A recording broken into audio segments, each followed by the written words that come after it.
नमस्कार। आप देखना शुरू कर चुके हैं जनहित टाइम्स और मैं जनहित टाइम्स के लिए नितिश ठाकुर। और आज बातचीत बड़ी गहमा गहमी की होने वाली है और आप देखना शुरू कर चुके हैं हमारा खास कार्यक्रम जिसका नाम है खुली किताब।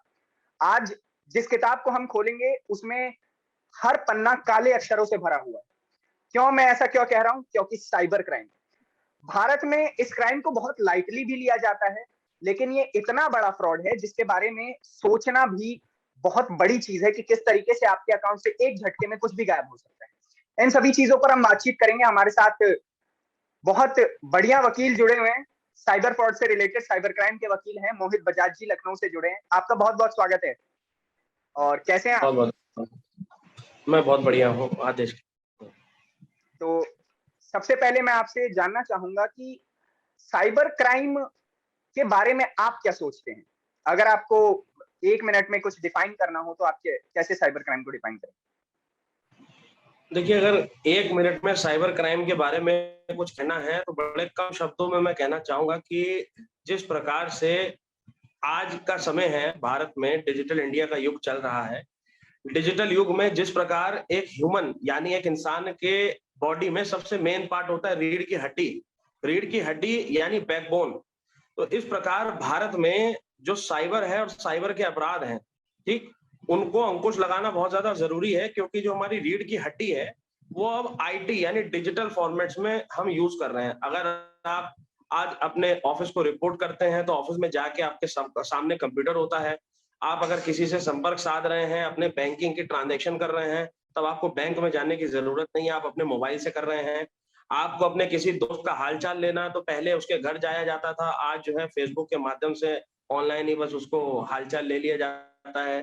पहले अगर हमको 10 लोगों को किसी प्रकार के कार्यक्रम या मीटिंग कराई जाती थी तो किसी होटलों में बिठाया जाता था या किसी कॉन्फ्रेंस में बुलाया जाता था। आज आप किसी अन्य जनपद में हैं, आप शायद नोएडा या अपने अन्य जनपद में हैं, मैं इस समय प्रदेश की राजधानी उत्तर प्रदेश की राजधानी लखनऊ से हूँ, तो हमें वहां प्रत्यक्ष रूप से आने की जरूरत नहीं है। दूर दराज क्षेत्रों से भी अब हम जुड़ जाते हैं। तो कहीं ना कहीं जो डिजिटल इंडिया है वह हमारी बैकबोन है। उसके सारे अब आप सोचिए, जिस प्रकार ये पानी की बोतल मेरे हाथ में है, ठीक, पानी के बगैर इंसान नहीं रह सकता, उसी प्रकार अब इंटरनेट के बगैर भी इंसान नहीं जीवित रह सकता। किसानों का कर्ज हो, बैंक के खाते हो, इंसान से मतलब हर एक चीज जीरो से लेके एंड तक साइबर पर डिपेंड करती है। और जिस तरीके से साइबर का इस्तेमाल किया जा रहा है उसके अपराध में निरंतर बढ़ोतरी हो रही है और इस पर अंकुश लगाना बेहद जरूरी है। अन्यथा आने वाला समय ऐसा होगा कि हम विवश होते होते बहुत आगे बढ़ जाएंगे। और यकीन करिए, कई ऐसी चीजें हैं जो साइबर सेल के पास नहीं आती हैं, वो भी मेरे पास आती है, मैं वो भी आपसे जरूर साझा करूंगा। जी। तो हम बात करते हैं कि टाइप्स ऑफ साइबर क्राइम क्या होते हैं। अभी जैसे आपने बताया कि किस तरीके से साइबर क्राइम बढ़ रहा है, हमने कोरोना काल के बारे में भी हम बातचीत करते हैं कि उस काल में कैसे, जैसे 2019 और 20 का डेटा और 21 का डेटा उठाया जाए तो 2020 में करीब 11 लाख साइबर फ्रॉड्स हुए थे, वहीं 2021 में 14 लाख। तो ये जो कोविड का टाइम पीरियड था, इस दौर में ऐसा क्या कारण था जिस वजह से, देखिए, लोग घर में बैठे हुए हैं तो वहां पे साइबर क्राइम हो जा रहा है, लेकिन उस वक्त में गवर्नमेंट और जो साइबर क्राइम ऑफिसर्स थे, साइबर क्राइम के जो ऑफिशियल्स थे, वो क्या कर रहे थे?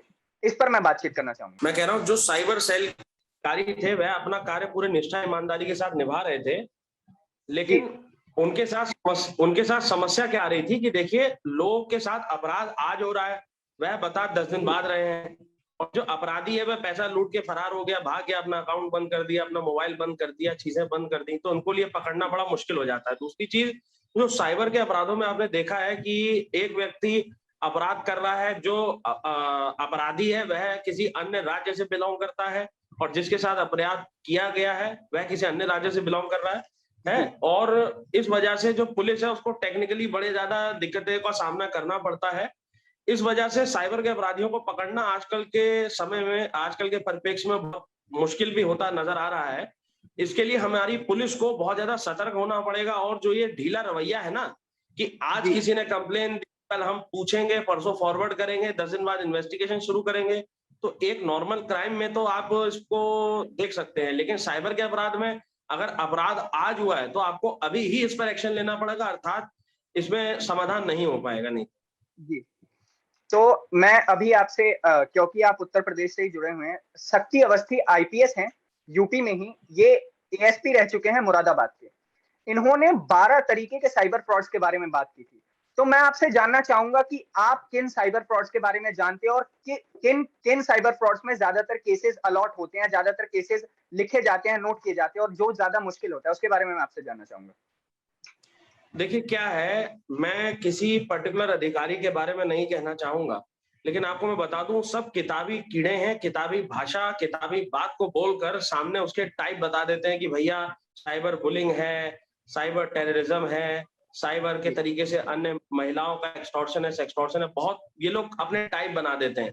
तो ये किताबी भाषा की मैं बात नहीं करूंगा, क्योंकि साइबर एक ऐसी चीज है कि देखिए समय के अनुसार वो लगातार बढ़ता चला जा रहा है, और हमारे भारत में साइबर जो है वह अभी बहुत ज्यादा कमजोर है। इसमें कई अन्य कानून को लगाने की भी जरूरत है, कई अन्य कानून को सामने लागू करने की भी जरूरत है, और जो पूर्व जी में अभी वर्तमान में जो छोटी छोटी चीजें उन पर भी कार्य करने की जरूरत है। अगर टाइप की बात करेंगे आप हमारे अनुसार, तो हम उसको जी बड़े अलग तरीके से डिफाइन करेंगे, क्योंकि हमारी डिफाइन करने का तरीका बिल्कुल अलग है।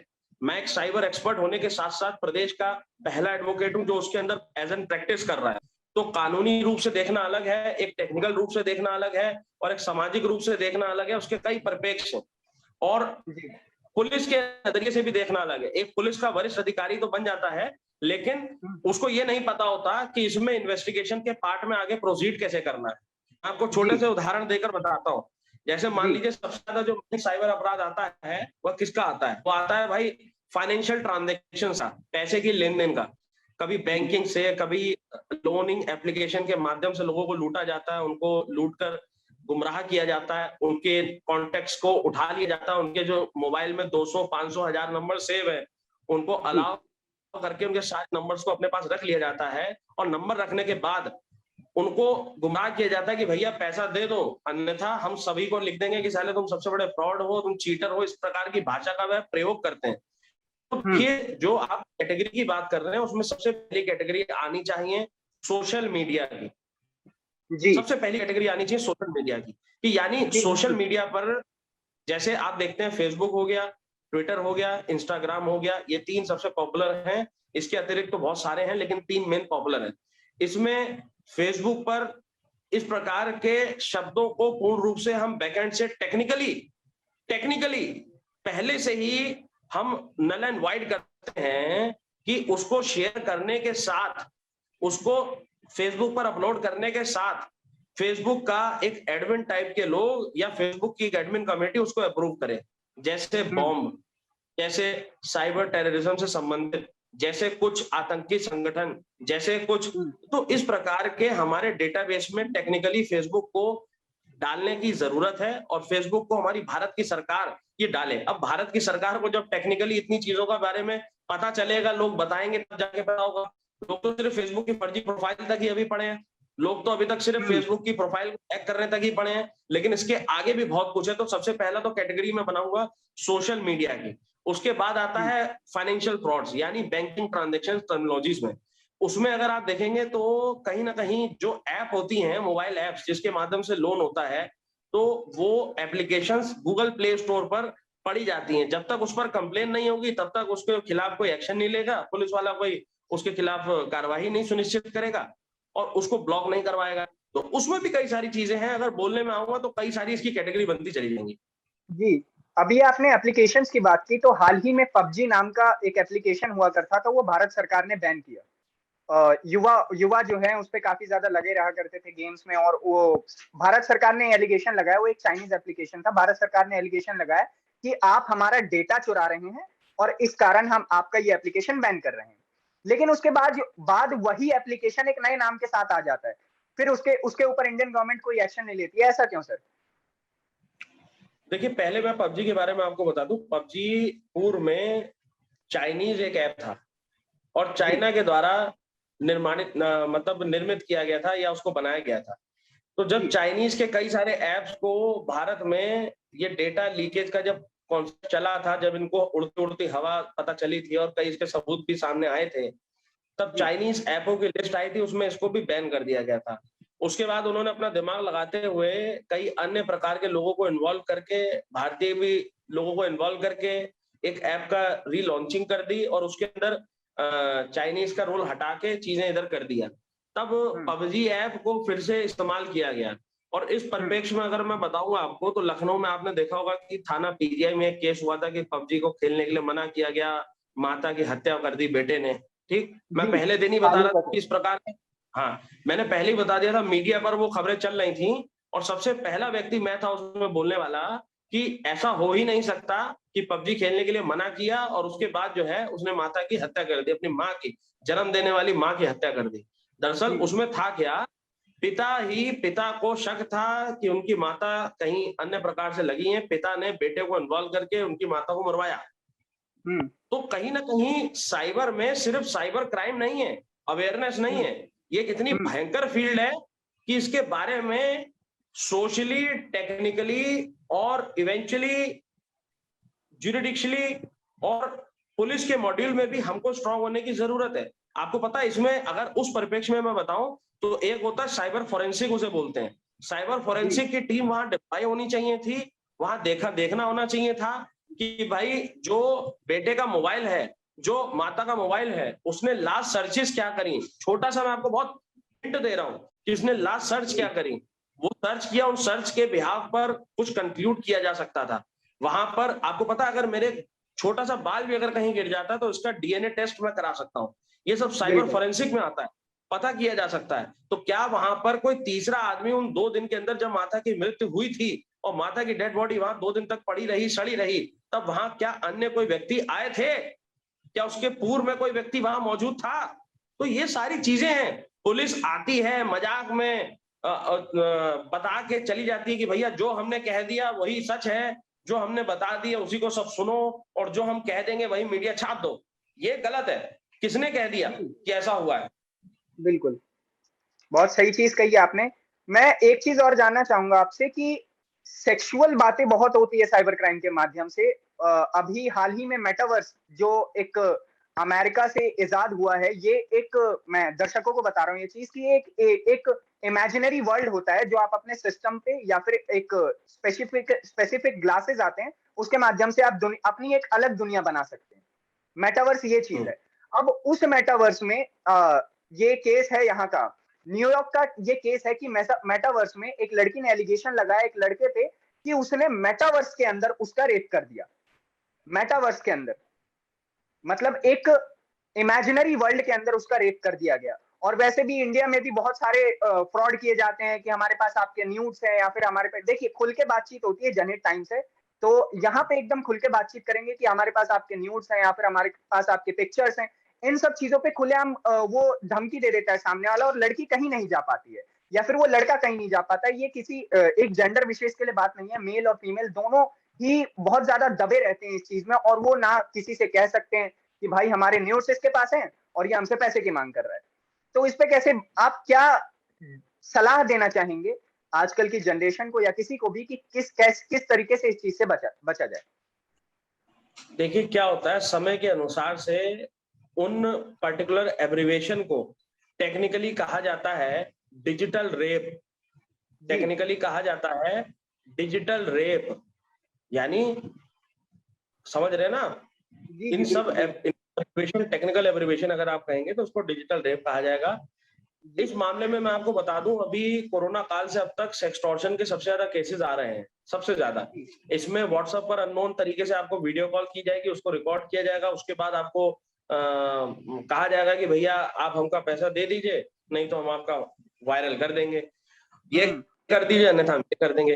कई कई ऐसा होता है कि बिटिया ने अपने मोबाइल पर प्रोफाइल पिक लगाई, व्हाट्सएप की डीपी लगाई, फेसबुक पे जी। प्रोफाइल लगाई, उसको सेव कर लिया और उसकी फोटो को हटाकर फोटोशॉप से एडिट कर कर उसको नेक्ड कर दिया, यानी निवस्त्र कर दिया, उसकी इज्जत पर लांछन लगाया, उसके उसको बदनामी का डर उसको दिखाया, या फिर वीडियो में मॉर्फिंग टेक्निक को यूज करके उसकी वीडियो को में उसकी शक्ल में उसके निवस्त्र दिखाकर उसको किसी भी तरीके से लूटने की कोशिश की जाती है।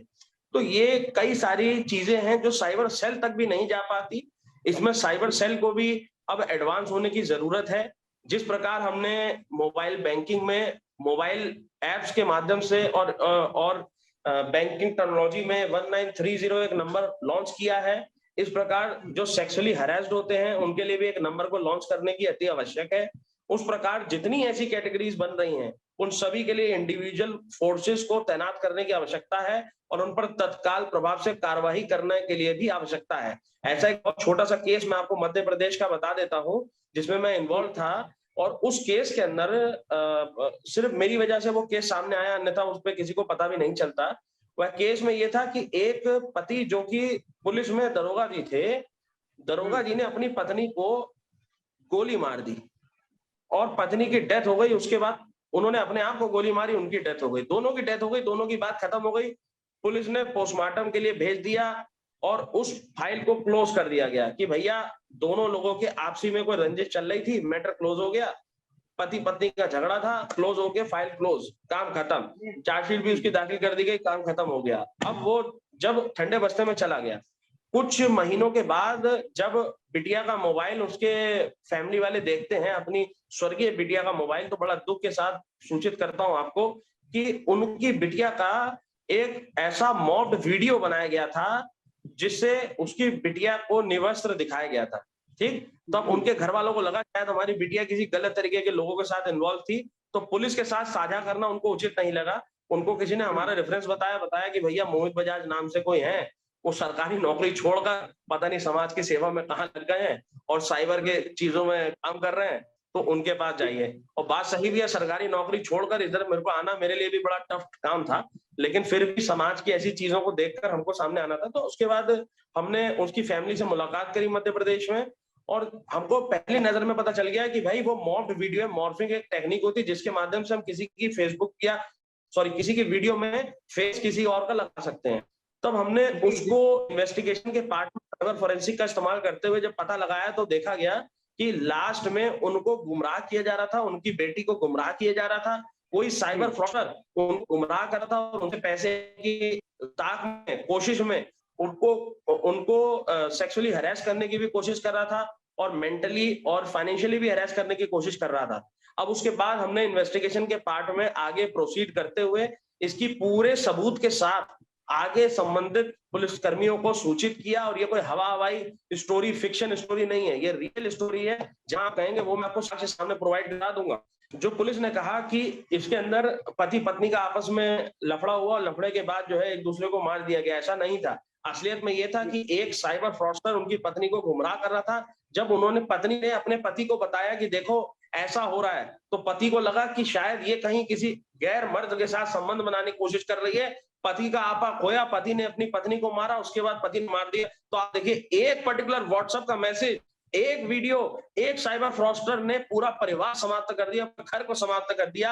आप कह रहे हैं इसकी ताकत तो यह है कि प्रदेश की राजधानी लखनऊ के अंदर लुलु मॉल जैसे 2000 करोड़ की संपत्ति जो इतना विश्व ख्याति बटोर रहा है, आज उसके खिलाफ जो है इतना बड़ा कार्रवाई हो रहा है। एक छोटा सा वीडियो ने उसको हिंदू मुस्लिम के एक बवाल में बना के रख दिया और जो प्रदेश की उन्नति की बात होनी थी आज कहां पर किस तरीके की बात हो रही है। आज की पावर की बात आप कर रहे थे, एक छोटी सी अगर मैं एक गलत बात बोल देता हूँ, रिकॉर्डिंग होगी या कोई एक नेता गलत बात बोल देता तो उसकी मजाक चंद सेकंडों के अंदर बन जाती है। ये इसकी ताकत है। साइबर पर अगर हमने अंकुश नहीं लगाया तो आने वाला समय हमारे लिए नहीं, हमारे भविष्य के लिए नहीं, हमारे बच्चों के लिए बहुत ज्यादा घातक होने वाला है। और कहते हैं कि भारत के एकता अखंडता के लिए इन सभी चीजों को उपयोग में लाना और इनके खिलाफ कार्रवाई करना बहुत ज्यादा जरूरी है। एक मैं नुपुर शर्मा केस से रिलेटेड मैं बात करना चाहूंगा मोहित जी। उनके साथ ये हुआ कि उनके बयान की वजह से पूरे भारत में बवाल चला और ये सारी चीजें हुई। राजस्थान में जो हुआ और बंगाल में, बिहार में, हर जगह हिंसा हुई। लेकिन एक अलग वॉर चल रहा था। एक तो जो भारत के अंदर वॉर चल रहा था वो चल ही रहा था, इस्लामिक स्टेट्स के हैकर्स ने नुपुर शर्मा की सारी डिटेल हैक कर ली और चुटकियों में उसे फ्रॉड के जरिए से देखा जाने लगा कि भैया अब तुम ये चीजें नहीं कहोगी या ये चीजें नहीं कहोगी वरना हम तुम्हें ये कर देंगे, वो कर देंगे। अब आप ये समझिए कि जब एक इतनी बड़ी नेता जिसको इस लेवल पे सिक्योरिटी दी गई थी उस केस के टाइम पे, अभी भी दी जा रही है नुपुर शर्मा को, उस टाइम पे भी बहुत ज्यादा सिक्योरिटी थी, उस टाइम पे डिजिटल सिक्योरिटी नहीं दी गई, इस कारण उनके साथ एक अलग लेवल का फ्रॉड हो गया। तो क्यों डिजिटल सिक्योरिटी नहीं दी जाती है? बहुत बढ़िया। मैं आपके ना सवाल पर ताली बजा रहा हूँ। बहुत बढ़िया सवाल आपने पूछा कि देखिए सुरक्षा Z+ सुरक्षा दी जा रही है, तो भैया ये डिजिटल सुरक्षा अगर नहीं दी गई तो कल को हो सकता है कि योगी जी की फोटो निकाल के किसी अन्य बंदे के साथ मिला दी जाए और कुछ और अफवाह फैला दी जाए कि देखो ये तो थे भगवा और यहाँ देखो क्या हो गया। तो आप सोचिए, मैं कुछ चीजों को सार्वजनिक रूप से कह नहीं सकता, लेकिन समझदार को इशारा काफी। तो देखिए नुपुर शर्मा के परिप्रेक्ष्य में अगर आप बात करेंगे तो नुपुर शर्मा जी ने जो बात कही और वो उनका व्यक्तिगत तौर पर बयान हो रहा था, उन्होंने बोला, लेकिन हमारा सीधा कहना होता है कि देखिए अपने धर्म की पूजा करिए, दूसरे धर्म का मान सम्मान कीजिए। ठीक, जी आप किसी के लिए कुछ ना बोलिए भाई, अपना काम करिए, तभी तो भारत एकता की बात कहां से होगी, इसी तरीके से होगी। और जी डिजिटल युग की पावर क्या है, देखिए एक बेटे ने व्हाट्सएप के स्टेटस पर किसी का फॉरवर्डेड मैसेज, फेक न्यूज, इस पर भी आज अगर एक छोटा सा बंदा अपने मोबाइल से जीमेल की आईडी बना लेता है और जीमेल की आईडी बनाने के बाद यूट्यूब का चैनल बना देगा, परसों तक, नरसों तक, फलाने तक न्यूज, ठीक, इतना लंबा नाम लगा दिया उसने, लाइव 24 ABCD मई भी सब लगा दिया आगे पीछे ऊपर नीचे, और कहा कि साहब हम पत्रकार हैं। वो किसी की जी भी बखियां उधेड़े कुछ भी करे, उसको स्वतंत्रता है, ये नहीं होना चाहिए। मीडिया जो चौथा स्तंभ है उसको कमजोर करने की ये भी एक साजिश है, इस पर भी काम होना चाहिए।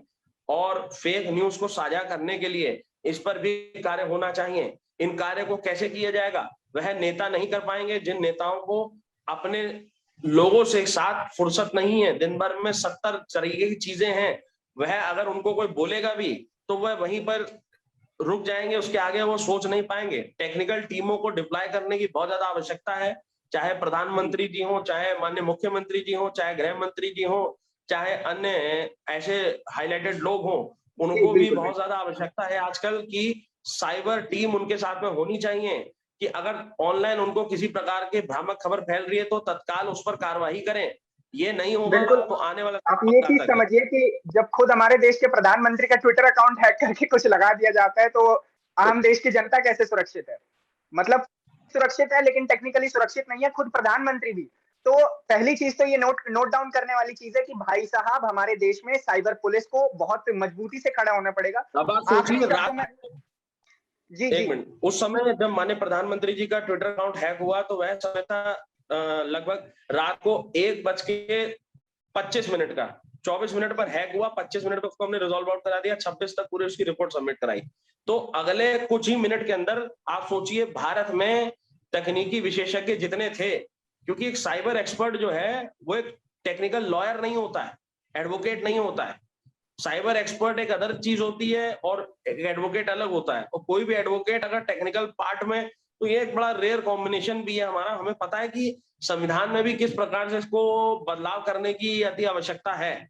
फिलहाल उस मामले पर मैं बताऊं तो रात ही के अंदर जब देश के सर्वोच्च पद पर विराजमान माननीय प्रधानमंत्री जी का ट्विटर अकाउंट हैक होता है, तो आप सोचिए डिजिटल फोर्स की हमें कितनी ज्यादा आवश्यकता है, इस प्रकार की वैकेंसीज निकालने की प्रदेशों को आवश्यकता है। और भ्रामक खबरें किस प्रकार से छोटी सी फैलती है। कोरोना काल में महाराष्ट्र में थाने में बता दिया गया कि आज शाम को यहाँ से ट्रेन जाएगी, लाखों लोग घर से बाहर निकल आए, जो मजदूर थे वो बाहर निकलकर वहां वेट करने लगे ट्रेनों का, तो अफरा तफरी का माहौल बन गया। इस प्रकार देश में अनेकों अनेकों एग्जाम्पल हैं, अनेकों अनेकों चीजें हैं। इसलिए मैं कहना चाहूंगा साइबर फोरेंसिक की लैब प्रदेश में स्थापित होनी चाहिए। साइबर क्राइम के जो थानों की बात करी गई है, थानों से कुछ नहीं होगा, थानों को सशक्तिकरण करने का, थानों को तकनीकी रूप से उनको एडवांस लेवल की ट्रेनिंग दिलाना, और थानों के अंदर प्राइवेट जो लोग हैं, पीपीपी मॉडल पर ये सक्सेसफुल हो पाएगा। पब्लिक प्राइवेट मॉडल पर ही सक्सेस हो पाएगा। प्राइवेट लोगों के पास तकनीकी नॉलेज है, सरकारी लोग जो हैं उसके ऑथेंटिक जानकार हैं और सिग्नेटरी हैं, दैट्स इट। तो जब तक ये पीपीपी मॉडल पर नहीं और होगा, किसी भी प्रदेश में साइबर से लड़ना नामुमकिन है। अब आप हमारे दर्शकों को कुछ टिप्स दे दीजिए कि भैया कैसे अपने स्मार्टफ़ोन से बच के रहें और कैसे साइबर फ्रॉडस्टर से बच के रहें? थोड़े से टिप्स दीजिए मोहित जी। देखिए सबसे थोड़े से टिप्स की बात करी जाए तो अपने सोशल मीडिया के सभी अकाउंट्स में आप लोग अपने पासवर्ड को निरंतर चेंज करते चले जाएं। पासवर्ड में कभी भी मोबाइल नंबर ना लगाएं, अपना नाम ना लगाएं, और अगर नाम का किसी चीज का इस्तेमाल कर रहे हैं तो अल्फान्यूमेरिक कोडों का भी इस्तेमाल करें और उसको चेंज करने का लगातार प्रयास करें। साइबर कैफे या किसी अन्य तरीके से अगर आप कहीं पर लॉगिन कर रहे हैं तो ब्राउजर की हिस्ट्री में वहां पर भी वो सेव हो जाता है, उस पर ना करें। अगर आपको मेल आईडी पर या कहीं पर भी अगर कोई भी प्रकार की सूचना आ रही है कि अपने पासवर्ड को रीसेट कर लीजिए, तो गलती से भी ऐसा ना करें। कभी भी आप किसी भी तरीके से शॉपिंग कर रहे हो, फ्लिपकार्ट की साइट दिखाई दे रही हो, फेसबुक की साइट दिखाई दे रही हो, तब आप ऊपर एक बार उसका यूआरएल यानी जहां पर उसका एड्रेस बार होता है, जहां सब लिखा होता है, जहां टाइप करते हैं किसी भी वेबसाइट को खोलने के लिए, उसको एक बार आवश्यक देख लें कि वहां पर www.google.com या facebook.com या youtube.com या जिस वेबसाइट पर आप जा रहे हैं या बैंकिंग वेबसाइट पे जा रहे हैं, वो है या नहीं है। अगर ऐसा नहीं है, तब आप यकीनन मानिए 101% वह एक फ्रॉड है और वह फर्जी तरीके की सिर्फ दिखने टाइप की वैसी दिखाई जा रही है वेबसाइट, और असलियत में वो नहीं है। उसको फिशिंग बोलते हैं। फिशिंग को यूज करके, कोई तो बच्चों वाली बात है, फिशिंग को यूज करके आपके डेटा को चुराया जा रहा है। तो इस तरीके की चीजें हैं। और अननोन नंबर के व्हाट्सएप से कभी भी वीडियो कॉल को ना उठाएं। आप अपने बैंकिंग में, चाहे आप कभी भी इस्तेमाल कर रहे हैं किसी भी जॉब के लिए, किसी भी चीजों के लिए, अननोन एप्लीकेशंस को, अननोन मोबाइल एप्लीकेशंस को अपने मोबाइल में ना डालें। इसको सतर्कता से देखिए, क्योंकि दूर दराज पे बैठा हुआ व्यक्ति आपके मोबाइल की सभी गतिविधियों को नोट कर सकता है। इसलिए अन्य प्रकार की ऐप को, थर्ड पार्टीज ऐप को कदापि इंस्टॉल ना करें। इंटरनेट को परमानेंटली मोबाइल में ऑन करके ना रखें, जैसे सब लोगों की आदत होती है। मोबाइल पर जितना इंटरनेट का इस्तेमाल है करा, फिर उसके बाद ऑफ कर दिया। अगर आपको कभी भी फोन पर भी आप हैं तो भी इंटरनेट को ऑफ करने की आदत को डाल लीजिए। अन्यथा क्या होगा, जब मोबाइल को आपको हैक कर लिया जाएगा तो इंटरनेट की मदद से जब आप कहीं बिजी होंगे, आपका मोबाइल बंद होगा, तब भी वो आपके इंटरनेट में कोई ना कोई कार्य करके आपके डेटा को इधर से उधर कर रहा है। बाकी अगर अवेयरनेस की बात करेंगे तो शायद रात हो जाएगी, मैं बोलता रहूंगा अवेयरनेस की चीजों पर। मैं एक सांस में बोलूंगा, बिल्कुल रुकूंगा नहीं। अंदर मेरे जहन में अपने एक एक कण में शरीर के साइबर के अपराधियों से लड़ने की, और जल्द मैं एक साइबर सेना बनाने वाला हूं, जिसमें सोशल तरीके से लोगों को अवेयर करने के लिए हमारी पूरी सेना पूरे प्रदेश नहीं, देश के विभिन्न जनपदों में, प्रत्येक जनपद में पुलिस की मदद करेगी, लोगों की मदद करेगी। तो बहुत बहुत धन्यवाद मोहित जी, आपने हमारे दर्शकों को ये सब कुछ सिखाया। और अब मैं कुछ अपने दर्शकों को बता दूं कि भाई साहब, अब ऐसा ना करिएगा कि आप लिंक उठाया और स्मार्टफोन जीत जाएंगे, व्हाट्सएप पे 5 जगह शेयर कर दिया। तो इन सब चीजों से दूर रहिए। ये साइबर फ्रॉड आपके बैंक अकाउंट को खाली कर सकता है। जो फोन खरीदने का जेब में पैसा रहेगा वो भी नहीं खरीद पाएंगे। तो इन सब चीजों से थोड़ा बच के रहिए और मोहित जी की सलाह को मानिए, पासवर्ड बदलते रहिए। और ऐसे ही धमाकेदार वीडियोस को देखने के लिए जनहित टाइम्स को सब्सक्राइब कीजिए। नॉलेजफुल है जनहित टाइम्स, आपके लिए है, हमेशा आपके लिए खड़ा रहेगा। देखते रहिए जनहित टाइम्स।